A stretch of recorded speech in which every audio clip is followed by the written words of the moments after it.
Dear Diary, today I took a good long think into my role as a straight man in the patriarchy and how I can and oftentimes do make women unsafe and put them in unsafe positions, and how these behaviors then go on to isolate me from the people I'm trying to connect with and make me an undesirable weirdo. Nah, scratch that. Women just ain't shit.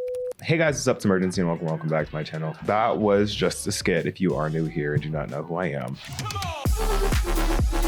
Today's topic is going to be a little more serious just because of the nature of the people and themes that we're referencing. And I apologize in advance for the speaking in code that I'm going to have to do to keep this video up and not stricken down. Today we're talking about DV, toxic masculinity, and how it's been playing out both in the celebrity main stage as well as what it means to continuously platform men that embody these things, and how the influence and effects of these behaviors go on to impact everyone else. Because of the nature of this conversation, I did want to provide some resources for anyone that is actually experiencing or knows someone that is experiencing DV. So resources for that will be linked in the description below. But let's get into it. What are we talking about? Well, over the past couple of months, a lot of things have been coming out about where very prominent celebrity and influencer couples that had seemed to be fine or at most a little toxic devolve into something much, much darker and much, much worse. And at least outwardly, there seems to be this trend of very successful women being done in the absolute worst ways by their ex-partners, fiancés, and most notably baby daddies. And normally I wouldn't talk about things that have to do with things like celebrity drama, but I feel like the occurrence of this happening so often back to back to back to back, as well as the public's response to this information coming out, is very telling and very concerning, and something that I feel like we can have a deeper conversation about, because it's not really about these people specifically. I mean, it is. I hope all the people that we're talking about today are able to get the help that they need and move on and move through to better, but more so to do with the elephant in the room that is toxic masculinity. Jealousy, manipulation, and the likes that we see so many times in everyday relationships, but they're just being exemplified in the media by these celebrities. Because while I don't think that we should look to celebrities as our moral compass for everything, I do think that it's important to keep an eye on the things that we let slide or the narratives that we let slide, and thus begin to normalize in our everyday lives as everyday people. Because as we know, things like conservatism, blatantly outward racism, and misogyny are on the rise, and it's important that we call these things out for what they are and don't allow them to just become the norm. Because no. Now, the first situation to talk about that kind of set this whole video in motion, for me at least, was the situation between streamer DDG and music artist and actress Halle Bailey. Yes, The Little Mermaid. So as a quick summary, so we're all on the same page, DDG and Halle began publicly dating back in January of 2022, where they were seen together at an Usher show, back when Usher was doing that residency that ironically sparked another situation very similar to this. But throughout the entire relationship, at least publicly, there had been a lot of lore and just a lot of on and offness between the two, with one notable moment that stands out being when DDG released a song called Famous that criticized Halle during her press tour of The Little Mermaid, the biggest movie of her career that she spent years of her life working on. And if you want a little taste of what was said, some of the lyrics include, "Filming a movie, now you kissing on dudes. You know I love you a lot. I don't give a F if that S for promo. I don't want to see this S no more. Why y'all holding hands in the photo? You know I'm insecure, that's a no-no." Which, I mean, self-awareness is the first step. Then in January of 2024, Halle and DDG announced the birth of their son, Halo. And from there had been some speculation that the two had split, with a rep announcing that they hadn't in a statement. And it wasn't until October of 2024 that the pair officially confirmed their separation in a mutually respecting statement, with DDG's Instagram story statement stating that, "After much reflection and heartfelt conversations, Halle and I have decided to go our separate ways. This decision was not easy, but we believe it's the best path forward for both of us. I cherish the time that we spent together and the love that we've shared. Despite the changes in our relationship, our love for each other remains deep and true. We are still best friends and adore each other. As we focus on our individual journeys and our roles as co-parents, we cherish the bond that we've built and beautiful moments we've shared. As we navigate this transition, we ask for your understanding and support. Thank you for your love and encouragement." Which is a very well-worded statement, and will lead you to believe that this story was over and tied nicely with a bow. But if you've been keeping up over the past couple of months, you know that the story does not actually end there, and actually that statement couldn't be further from the actual truth. In March of 2025, DDG began taking his custody issues over his kid to social media, with him claiming that he doesn't like to put his business on social media, telling his viewers on March 8th that he just wants to see his son and that's it, and saying that he wants to be a dad, just plain and simple, implying that he has not seen his son in a while and he's not able to see his son, which created a lot of controversy and a lot of anti-Halle sentiments online, with people saying things like, "Oh, she's keeping his son from him," and running all these narratives. But all will be revealed in May when Halle Bailey was granted a restraining order against DDG, which included and revealed allegations of multiple acts of violence, stating that DDG had been physically verbally, emotionally, and financially towards her throughout and after their relationship. In a specific incident detailed in documents that really unfortunately has become a large part of this whole discourse, and the fact that this is a discourse at all is wild, and not just judgment towards DDG, because this was like the court case and it's really hard to file a restraining order and get it approved unless you actually have like some substantial evidence going, but neither here nor there. This specific incident occurred in January, where Halle claims that she was strapping Halo into his car seat while DDG was repeatedly insulting her, with her stating that we then fought each other, wrestling and tussling, and at one point Daryl, DDG, was pulling my hair. He then slammed my face on the steering wheel, causing my tooth to get chipped, and I then stopped fighting back as I was in a lot of pain. And actually, as a result of this, some news outlets actually did go ahead and post some of the pictures from the case files, which kind of feels like an invasion of privacy, which honestly can be a whole separate discussion. Like, why do people need those photos to even shred up a crumb of empathy? We will never know. And on the other side, why would we let the court of public opinion sway things so much and mean so much more than actual physical evidence? I don't know. Other instances that were also just as harmful included in the claim include allegedly berating her and smashing her Ring camera once he realized that he was being recorded, him entering her home when she wasn't there to photograph her bed and accuse her of sleeping with other men, and slamming a car door on her when she was holding her son. Another request was for DDG to stop using social media to badmouth her to his millions of followers, stating that he claims I am withholding our son and that I am with other men. As a result, I then received threats and hate on social media. And in response to all this, in June 2025, DDG filed an emergency motion requesting the court to block Halle Bailey from traveling internationally with their son, claiming that she was at emotional and physical risk, and requested sole custody, with the evidence of this being a series of texts that he claimed to be alarming, and as a result, that motion was swiftly denied. And if you actually seen the texts, they read as a crash out of someone who has been pushed to and over the edge, like someone who has been deeply emotionally hurt, which is pretty in line for her accusations of being physically and emotionally And the thing about all this is that it is still actively happening in real time. As of June 24th, their competing permanent restraining orders will be reviewed. I think one component of this that's really interesting is the fact that that last point in request made by Halle makes so much sense considering the fact that DDG has been a longtime YouTuber and streamer, and he himself claims to know the impact of social media and how to manipulate a narrative to create and control internet beef. How to win internet beef. The best thing you can do is crack their diss they homies. This can be family members, friends, doesn't matter. Diss their homies. That is the main thing you have to do. No internet beef have ever resulted in to anybody. And unfortunately, when it comes to situations like this, reducing very serious things like DV, like any form of abuse, to an internet beef is incredibly harmful, dangerous, and insensitive to people that are actually on the receiving end of all that. Because when you think about things like internet beefs, the resolution for an internet beef is to either get over it or to be canceled. When the real life resolution for allegations as serious as these in the real world is time in prison. So by minimizing the levity of the issue, we're not only minimizing the repercussions of this, but also making the actual response to this, if and when there is any alleged response to this legally, seem over the top and dramatized, and like Halle is doing too much despite the actual court process going down in the court of law and not the court of public opinion. Because right now Halle is receiving threats and hate for assumptions and ideas of her that either DDG or his fans have been putting out, which is actually the craziest work. And again, I have to say the courts have granted Halle this restraining order, deeming the evidence damning enough to warrant the restraining order, yet she's the one experiencing a lot of the public repercussion. Which really makes you wonder, why do men and the internet just hate women?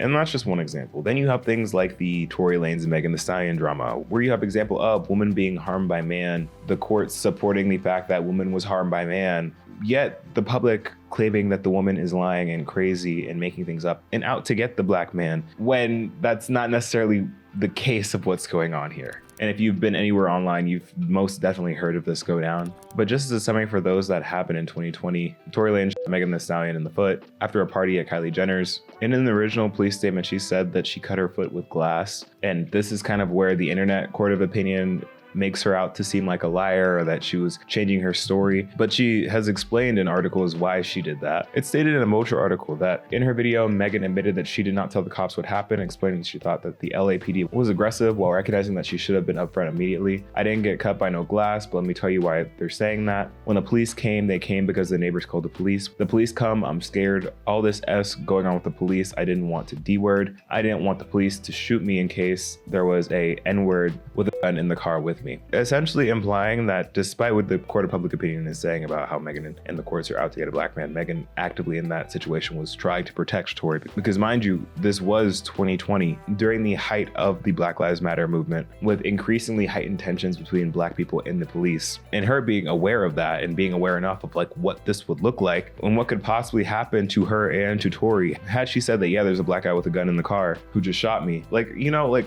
think. And despite Tory being found guilty, she continuously has to deal with the repercussions of this as if she did something wrong herself. Because in the court of the public opinion, aka the court of mostly men, Megan is claiming to be everything but a child of God. Like the jokes that are made at her expense at live appearances and online, to the rappers who used to be her friends and peers, supporting Lanez publicly to this day, people like Drake, DaBaby, Chris Brown, etc., etc. Like every situation in which Meg is in, despite her being a victim of that specific situation, she's treated as the villain, the perpetrator, and the one at fault for this. While Tory, being guilty in the court of law, in the court of public opinion, has done nothing wrong. Are we seeing a trend here? And the Tory and Meg stuff comes up specifically because recently Tory did get 14 times in prison for more people to come forward in his defense to free him. You people like Amber Rose, like Republican senators, Republican representatives, Kanye and Drake all coming together to like rally for this man to be freed, which is interesting because when we think of intersectionality, it's very strange to have MAGA and some male rappers come together at the expense of violence against a black woman. And we'll get more into that when we talk about how all of this kind of relates to the alt-right pipeline a little later in the video. But I think for one, this is a interesting and not in a fun way, but interesting comparison, especially when we see the role that media has in how this all plays out. Because the media that you consume really does have an impact on your perception of how things are and how things go down. And oftentimes, as we've been seeing, these media sources can be at times very biased, either underreporting, overreporting, or just misreporting what's going on and what's important and what you should know. Which is why I'm so happy to partner with this video sponsor, Straight Arrow News, as they're here to empower you with unbiased, fact-based journalism that you can rely on. In times as polarizing and controversial as the ones that we live in, sensational and emotionally moving or manipulative, bias reporting is rampant, whether they disclose it explicitly or not. And Straight Arrow News cuts through that noise with nonpartisan, honest reporting. They've actually been certified in balanced reporting, according to media bias experts at All Sides Media, and make it their mission through news reporting and analyses that they're here to give you the full picture without the spin. And to help with this, Straight Arrow News has a really cool media miss feature that spotlights which stories right or left leaning outlets aren't covering, so that you can receive a complete picture of the news. In times like these where headlines are flying, news is coming faster than ever, and the world is very actively changing around us, it's important to have a resource like that so you're not just getting one side of the news. And the best part of all this is that Straight Arrow News is completely free, and if you want to get started and check them out, you can either download the Straight Arrow News app or head to the link in my description at san.com/emergency. And when you visit, you're not only helping me out, but also taking advantage of a better way to get the news. Thank you so much, Straight Arrow News, for sponsoring this section of the video. Let's get back into it. Okay, really quickly, last case study example that we need to talk about is the recent happenings between Skai Jackson, yes, Skai Jackson from Jessie, and her baby daddy, yerky. If you're not caught up with Skai Jackson's life, these next few words may sound very jarring to you, but Skai Jackson announced her pregnancy in November of 2024, whose identity was kept secret under wraps for a while. And from what we know of her and Yerky's relationship, it has always been tumultuous and in the public eye, with Skai being arrested for domestic battery at Universal Studios Hollywood, which those charges were later dropped as a misunderstanding. She's also filed for a restraining order against her child's father, and reports from that restraining order are actually really jarring. So if I haven't already, here's like a quick content warning, because the topics here are a little triggering, so if you want to skip until after, here's the timestamp for that. But the report from the restraining order includes a 6-month period, and I'm going to read this directly so I make sure that I don't misspeak on any of this. Again, read between the lines because I can't say all of these things for content guideline reasons. But there was a 6-month period where he would consistently choke her or slam her head in a wall at least once a week. He also threatened to unalive her or have her be unalived multiple times on different occasions, even threatening her mother. And lastly, threatened to release revenge corn, which is a lot, and my heart goes out to Skai because that is traumatizing at the very least, especially considering that she was pregnant going through all of this. Like, that is actually terrible. And while the comments online from this are not as hateful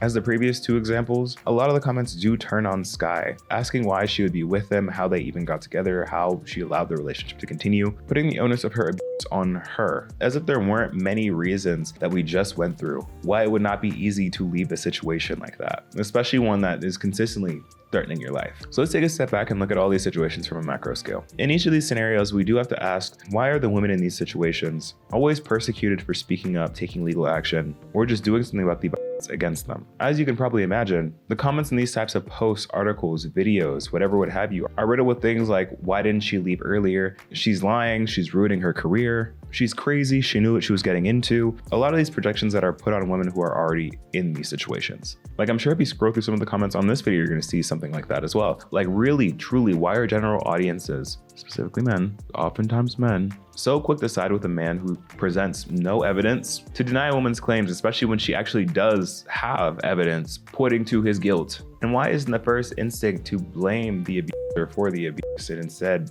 blame the abuse on the abused?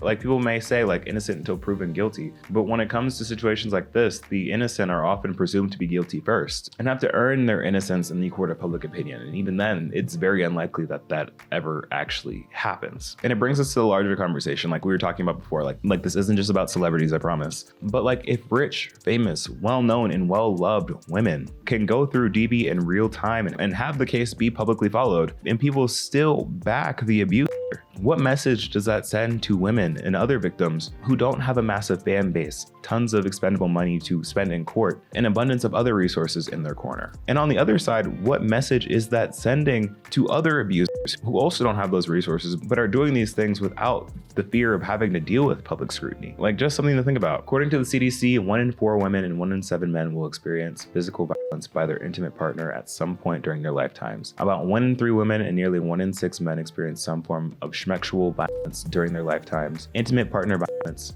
schmexual violence, and stalking are high, with intimate partner violence occurring in over 10 million people each year. And these reports are just from people who report it, which is only a fraction of the time it is actually experienced or occurs, meaning that it's a lot more commonplace than we may think. Now let's move on to this next section of the video that kind of addresses the conversation and potential title of this video. We're still working on it. But like, why we continue to platform and allow these problematic and toxic forms of masculinity in men to proliferate in our society. And this specifically relates to, we talk about this often, the loneliness epidemic, but specifically the male loneliness epidemic. And while we see these toxic behaviors and toxic forms of masculinity embraced, left unchecked, and flourish in our society. And this is a little section I like to call the 100 Men versus Accountability Challenge. And the main point of this all is the concept of, as men, holding each other accountable versus just genuinely excusing behaviors. Because a lot of comments in support of these toxic men or toxic ideologies are often either 1, just straight up misogynistic, or 2, just make excuses for said behavior. Saying things like, he must have had a reason to act this way because, you know, bitches be crazy, because somehow that excuses violence and abuse. And I think there is this real issue of like not showing up for each other and holding each other accountable for the stuff that is going on. Because if even you as a man does not believe in behaving that way, don't believe in toxic masculinity, and are actively on your journey to reestablish your terms and conditions with masculinity and what that means for you, which I think all men should do, because I think there are so many different ways to express your masculinity and to be a man and to do all that outside of the typical red pill, like gym alpha misogynist bro way. You can't claim to be this righteous healed king example of healed masculinity if your friends are some of the most diabolical men on the planet and you just let them continue to be so. Like, it's okay to sometimes check your friends on some, okay, yeah, that was weird, or you shouldn't do that, or interrogate people why they believe that way. And again, I'm saying this right now, I know I have a mostly female audience. The girls and gays are up over here. This is not for y'all. I'm not saying any of this should be for y'all, because truly, y'all have been through enough. I'm talking about men checking their male friends, because you are the company you keep. And as men, not showing up for each other in substantive ways, taking pride in that, having bad views on women, and then being shocked when you inevitably end up friendless and with no romantic prospects should not be a foreign concept. Because like, yeah, if you are terrible to your dating pool and insufferable to your peers to be around, of course you're going to be lonely and not really have real connection with people, like not wanting to disclose problematic beliefs. And it's gotten to the point where, like, a lot of times, instead of actually doing the work and becoming a better person, a lot of men are choosing to not want to disclose their problematic beliefs out of fear of scaring women. Yeah, you being misogynistic is going to scare the hoes, I'm sorry. In our day and age, it's undeniable that politics can play a huge role in who you are as a person, your morals, your beliefs, the way you live your life. And I know that there are some people that are of the belief that you can have major political differences with your significant other, that it doesn't mean anything, that y'all know each other's hearts and you're still just people. But I think at the point that we are in society right now, being on completely different sides of the aisle means that you are supporting and believe in two completely different ways of life. And maybe this is just a shortcoming of myself and not being able to see how that could work, but it does not seem like you can really make that work right now. Like, yeah, having some differences is completely fine, but like when you have fundamental disconnects for what you value in human rights and human life, I don't know. Like, I understand wanting the traditional life, I guess, but if you think that women deserve to have less rights, then don't be surprised when no one wants to date you. Like, I don't know what to say. And I think we are at the very beginning stages of having men wake up and see this. And while yes, we're seeing some people change for the better and change their views and stances on things, we also are seeing a lot of men that, instead of doing the internal work, reflecting and looking within as to why they believe that some groups deserve more restrictions, less rights, freedoms, etc., they instead begin to lie or be vague about what their belief systems are, or political ideologies to be that sort of wolf in sheep's clothing, a la hooking the woman, getting them to like you, and then while y'all are like months in, soft launching the fact that, revealing that you are a red-pilled conservative man that voted for Trump to your very liberal girlfriend. Right. And we know this happens, but we've been seeing this play out on the main stage, aka on reality dating shows. Like, if you're watching the current season of Love Island USA or saw the past season of Love is Blind, essentially in the last season of Love is Blind season 8, which took place in Minnesota, mind you, so many of the men on that show skirted around their political beliefs, their affiliations, their ideologies, or just sat on the fence for a lot of it before they secured the actual marriage status, because they knew that if they were honest and upfront about it, it would be a turnoff for a lot of women. Again, not saying that all women really feel the same way, believe the same way, or care about all these things in the same way, but speaking specifically to the couple Sarah and Ben, Sarah specifically said that it mattered to her to have a partner that cared about things like BLM and LGBTQIA+ rights. And Ben gave a less than careful answer as he assured her that he would learn more for her and that he didn't know much about it, despite being from Minnesota, where everything with George Floyd happened and a lot of the major protests happened. And of course, spoilers for the rest of the season if you're ever planning on watching Love is Blind season 8 at this point. Eventually, she brought these things up later in the relationship, and the guy just seemed really unengaged with her politics and her beliefs. And she ultimately decided that she couldn't marry someone with vastly different political beliefs like that. And there were other examples of couples in that season that could not get married because of the difference in political views that weren't expressed outright, with like Devin in Virginia, having the man be very sketchy about his politics and not very clear about where he stood and kind of uninterested when it comes to things like abortion rights, to the point where like Virginia had to make it clear at their reunion that I will be very clear about my views. I 100% support the LGBTQ community. I also believe that women should have the decision to choose if they want to have an abortion or not. I also believe that different religions should be valued. Then you have examples from like this recent season of Love is Blind that's airing right now. People like Austin, who had caught a lot of flack for being a alleged Trump supporter and otherwise kind of a Republican guy, going for girls and being in relationships with girls that out of the villa would likely not support or date him because of his views. And I think while he's been in the villa, whoever's running his account has been removing some of his TikTok likes and reposts, because people of TikTok have been finding a lot of his reposts and likes to be kind of problematic, and reposting things that are a little, like it's just kind of dishonest and manipulative. Like, you know, the beliefs that you have are unappealing to the women that you want to date, so you're not going to tell them that you have these beliefs until you have them. And then there's a whole other topic about how oftentimes when it comes to things like controversy online, either online or offline really, when it comes down to abusers or men that have done wrong, a strategy that is often used is using women as PR for men's terrible behaviors. And there are examples of this. You have examples like streamer Cooking with Kaya, who came on stream to defend DDG against the news of the restraining order against Halle, with her saying things like, DDG has always been good to me and he's really genuine. But DD's actually a genuine, nice person. Like, to do like some kind of character repair or PR in the court of public opinion. Like going live to say that a man who has a very public DV case with proof, evidence, and a filed restraining order coming from the mother of his child, to then go on and say that he's been good to you personally and helps you out personally with your career is a choice. And also, this is the guy that y'all are defending. It just gets to the point where you have to turn off the stream and log off. I never had a problem with cooking with Kaya, and I'm also not shocked that she's like standing up and defending DDG right now. Like, why are y'all shocked that somebody who's built their platform off the backs of being a pick-me to incels is going to be a pick-me to incel? I'm not mad at her. I don't feel no ways about her. I just feel bad for her because to keep this platform that she built, she has to continue to be this person. She has to continue to pander to incels. She has to continue to be this hypersexualized version of herself, or else her platform will come crumbling down because it's not built on the back of people actually liking her. It's built on the backs of them liking her, if you know what I mean. I feel bad for any woman who finds themselves in this red pill manosphere and like builds their platform off this like red pill incel fan base bull, because there will become a day when they definitely remind her that she is a black woman, and who's she going to fall back on? She's not going to have anybody to fall back on. She's not going to have anybody to catch her because her entire platform, her entire fan base will turn on her in the drop of a hat. And honestly, this creator makes a great point about the fallacy of the pick-me, in the sense that the pick-me can never really be one of the boys, because inevitably when the girl does something that is deemed worthy of judgment from the rest of the guys that she's been defending or trying to pander up to, the same way that they have treated all the other women that the pick-me has gone to then add on and dogpile on top of, will be done to her, and she'll be left stranded. It's similar to the whole male loneliness thing. Like, no one's gonna be in your corner because you're actively working against people that would be. You have people like Amber Rose going to defend Tory Lanez, going on things like News Nation to call for him to be freed and pardoned. Like, it really just is trying to paint the narrative, like being like, see, yes, you have a woman here saying that this man that's been accused and convicted of something horrible to another woman was good to her, and she thinks that he's not bad. Therefore, what he did to that woman is absolved because he wasn't bad to every single woman. And all this really just makes me think, like, why are we here? Why are we here?